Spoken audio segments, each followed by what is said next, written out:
There are very few things more soul-destroying than opening up your internet banking and seeing that money has disappeared and you know that you haven't spent it. Somebody has somehow got into your bank account and has done the job for you. But now the South African banking sector under pressure, and with the banking sector and mobile telecoms company creating a cell phone banking platform that leaves you and I vulnerable to fraud. Is that what is going on? Well, according to Dr David Klatzow, he's a private forensic consultant, he said, and I quote, "Don't bank with FNB if you're going to use a SIM card or any kind of cell phone type of banking. You are too vulnerable." David Klatzow joins us from our Cape Town studios. David Klatzow, just give me a sense, please, of the background to this story, because I think it was a neighbour of yours who came to you and said, "You understand this stuff, money's disappeared out of my account." Develop it from there. Yeah, that's perfectly correct, Bruce. What happened was Gail Jacqueline, who lives around the corner from me, came to me to say that she'd been scammed out of 300,000 odd rand. And what had happened was that her cell phone had gone on the blink just towards the end of the year, in the closing phases of the year. By the time she got back into Cape Town, and by the time she'd contacted MTN, their call centre, which I must tell you is an experience from hell, she was told that it was a systems problem. By the time that all got sorted out and she realized that it wasn't, it was in fact a SIM card swap, they accused her of doing the SIM card swap. She'd done nothing of the sort. By the time all of that came to pass, what then happened was money had been siphoned out into various e-wallets and various other places, totaling up 200,000 rand. She then managed to get to FNB and asked them to block the account, which they did, and they said, "We're going to send you a one-time password." She said, "You can't, because my phone isn't working, because we've stopped the phone working." And they then unblocked everything, and due to that little piece of negligence on the part of the bank, another 110,000 rand disappeared out of her account within minutes. So we are quite upset about this. And we have now started to find out whether this is a simple problem for Gail or whether it's more widespread. And in fact, we've put out media feelers, and it is exceptionally widespread. We are inundated. One of your sister companies, Cape Talk, has been inundated with people who've been scammed in the same way. It's happening right throughout the country. It's happening all the time. And it is a major problem. And my concern... David, sorry, I'll get to that in a moment, but just the mechanism, for anybody who's watching us and is a bit bewildered as to how this might work, the idea of the cell phone going off and the SIM swap happening basically gives a third party control of the cell phone. When you've got control of the cell phone and you've got access to banking details, you marry those two, and the bank then thinks that the third party is in fact the cell phone banking customer, and that's how the money gets transferred out, correct? That is about the long and the short of it. But you've got to start one step further back. These accounts seem to be of a similar ilk. They seem to be middle, small enterprise type accounts with a fair amount of money in them. Now, somebody has to know that, somebody has to get access to those bank accounts. And that suggests very strongly that there's an insider in FNB doing that. The second thing is somebody has to be able to get hold of your cell phone and put it on the blink. That strongly suggests that there is an insider in MTN. Now, once you marry those two insiders, you've got the recipe for easy money and quick fraud. And my concern is that the banks are treating this with indifference, indolence, and disinterest. Indifference, indolence, and disinterest. It's a good opportunity to bring in the South African Banking Risk Information Centre Chief Executive, Kalyani Pillay. Those are big words, which means that your members don't give a damn, Kalyani. Absolutely not so. You know, it's a highly emotional issue, and certainly much anguish and concern and anxiety for people that are victims. And you know, where we sit in SABRIC, we sit with all the data from all our 16 banks, and so get to have a very good sense of what's going on and what the picture is. Okay, so you've got a very good picture as to who's Yes. being targeted and why. Is FNB being disproportionately targeted by scamsters right now relative to the other banks? Absolutely not. So everybody is having the same sort of experience? We have a cyclic pattern, very, very clear. It's not changed over the years, ever since phishing's been around. We see this wave. This is bigger than phishing, though, Kalyani. Yes. David Klatzow's allegation is there's sure. an insider within FNB, at least one, maybe even a consortium of people and a consortium of people within MTN who are colluding, and quite a complicated process, to achieve the raiding of not just one bank account. He's got one bank account as detail, but lots of calls in Cape Town to the radio station Cape Talk in the last couple of days, and this is going across the country. People are saying FNB, FNB, FNB. Nobody else is coming out and saying there's any other bank involved. Well, let me tell you, there can be, there's always speculation and all kinds of assumptions about what actually happens, and from where we sit, we get called to do to make comment all the time. Bank collusion is one of the first things that comes up all the time, and so how would it be possible for this to be happening without that collusion? Can I tell you that there's so many different ways. And something that needs to be given consideration to is the fact that you and I as people and could be potential victims, unfortunately, are giving the information away without knowing it. I think we need to all seriously start looking at what breaches of cybersecurity, what is it about for you and I as individuals. Business all over the globe are now looking at it seriously. David Klatzow, Kalyani Pillay is basically saying it's the user beware if you go into the online space, and that's how you choose to transact, the way the bank incentivizes you to transact.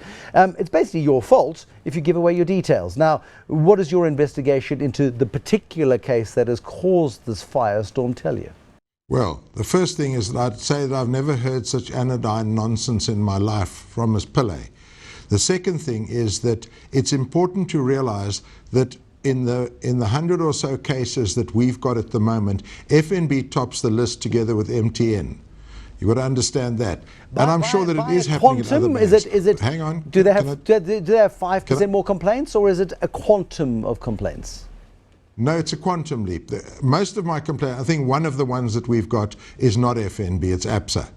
But the second thing is this, is that the banks know about this. They know, and they've known for a long time. If they've created a platform which they've incentivized their users to use, which is so vulnerable to this kind of hacking, that itself is highly irresponsible. And I've not heard the banks come out and say, we are taking major steps to do this. We get, at the moment, what we found is that we get a non-personalized letter which is sent to us saying, thank you very much, we're not responsible. And they come up with this claptrap that you're giving away your information.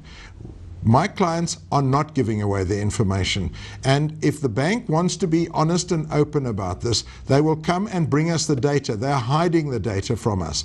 So is MTN. They're hiding the data. Come up, be honest, and be upfront with it. The only thing worth hiding is nothing. David, just pause there. I need to give Kalyani Pillay a chance to respond. Anodyne nonsense and claptrap. That's the suggestion. Mr. Klatzow is obviously entitled to his opinion, and he's sitting with a very small sample of what he has, and I'm in no position to talk about what he has because I don't know what he's got. He's an investigator. The banks investigate. Bank clients, for one, should always let the bank investigate. Secondly, if they're not happy with the bank's decision, there's the ombudsman. No cost involved. But are banks treating cybersecurity seriously enough? Absolutely. And that's why, for me, it's such a concern that there's these allegations being thrown about without really knowing. You would understand that the banks can't make available all kinds of information around what security measures they're putting into place. We're dealing with highly sophisticated... Hypothetically, yes. Let's say, for example, I had been hacked in a scam like this. And I went to my bank and I said, I've asked David Klatzow to investigate. Please, will you cooperate with David Klatzow and give him any information related to my case that is required? Would that be reasonable? No. And the reason... Why would that not be reasonable? The reason I say that is because you are a client of that bank. That bank should be given the opportunity to investigate and come back to you and say, let's say they do it and I'm not satisfied. Then you go to the banking ombudsman. And I'm not satisfied, and I want independent investigation. Then you have a right to recourse, and then the law. You've got to understand, the right to information, access to information, these are all important things, but I think we're missing the big picture here. The big picture is that, and we've had instances, and I really am, I mean, I sit in the middle of all of this and I can see what's happening. And I can tell you that there's a very skewed and an incorrect assumptions and allegations being made. But surely one account being hacked is one too many. You know, it's happened. Who is behind all of this? It's highly organized. This is not a South African problem. This is not an FNB problem. So what I'm saying to you... Do you dismiss out of hand the allegation that there is the cabal of people working with FNB and MTN? Is that completely out of the question? In this instance, I've not investigated. We don't investigate. SABRIC doesn't, and the bank is busy with the investigation.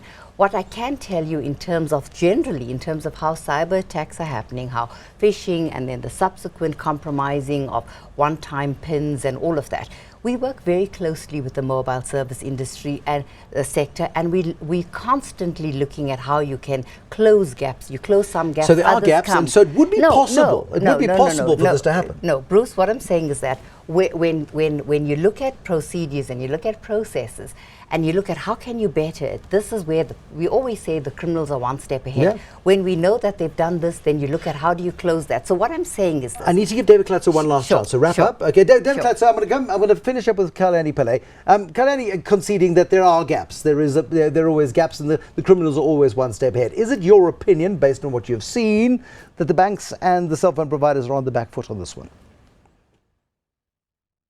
Sorry, is that addressed to me, Bruce? Yes, it is, David. Sorry, two things. Firstly, they work so closely that you find MTN bank blaming the bank, and you find the bank blaming MTN. So that's a really close partnership. The second thing is that they need to explain to us how this is happening, and the details that we seek are related to our clients' accounts and to the accounts that these monies are going into. These are not properly FICA'd accounts. These accounts are one-time accounts that are used and discarded. And the banks know that, and they're hiding this information. So let's stop with all the anodyne acceptance of their own responsibilities. Let them come to the party, let them meet with us, let them have the courage, let FNB, for instance, have the courage to come on this program with me, which I notice they haven't done, and let's have this thing out in public. But they need desperately to warn their clients that this is an unsafe way of doing banking. We did invite them. I communicated with Jacques Silier myself this morning. He said that Kalyani was coming. David Klatzow, thank you. Kalyani, last word to you. David Klatzow has got customers, he's got clients who are unhappy. Sure. There is clearly a breakdown of trust between those clients and their bank, predominantly in this case FNB. Sure. Can we resolve this somehow? I think the important thing is that let the bank do their investigation. In this particular matter that actually came to the fore now, the bank stopped the money, money's moving immediately. They stop the money moving, but then they hold their customers accountable for missing money because they say you've compromised your own details, so they go to David Klatzow. They need to complete their investigation. The outcome of that needs to be provided, and everybody can apply their mind. I think people are just, you've got to give the bank an opportunity to look into the matter for one. There are thousands and thousands of complaints that come in across banks all over, so investigators are busy. The criminals are causing the volumes, not the bank. I can tell you that there are so many levels of security. One of the important things is, why is it that a client can have so much of money taken out of their account? The bank is saying to you, you have limits that you can set. You can get your cell phone notifications 24/7. Some people elect to get it during business hours only, so you only see it in the morning when you get up. So the responsibility is being pushed onto the client again? No, I'm saying there are different levels of security. Some of those levels of security requires our intervention as bank clients. Will you meet with David Klatzow? Will you meet with David Klatzow? Will you have a chat to him? I'm happy to meet with him offline. He's an investigator, I'm not. I absolutely don't agree with the irresponsible way in which Mr. Klatzow conveys his opinion. We sit with masses of data, and I can talk from an informed position. Okay. I also want to say that yes, we are partners with the mobile service providers. Yes, there will always be issues around issues around liability, because you have to look at, from a liability point of view, who is responsible, but the client would get paid out in those instances. Okay. And that's the important thing. We have to leave it there. In the meantime, it can be deeply distressing, of course, if you are that client. Dr. David Klatzow, thank you for joining us from Cape Town, private forensic consultant and irresponsible private forensic consultant, according to the chief executive of the South African Banking Risk Information Centre, Kalyani Pillay. But she says, David, that she's prepared to meet with you. So perhaps there is a bit of glasnost that can be achieved here. There'll be more money issues in time to come. And keep an eye on your bank accounts. Till then, bye-bye.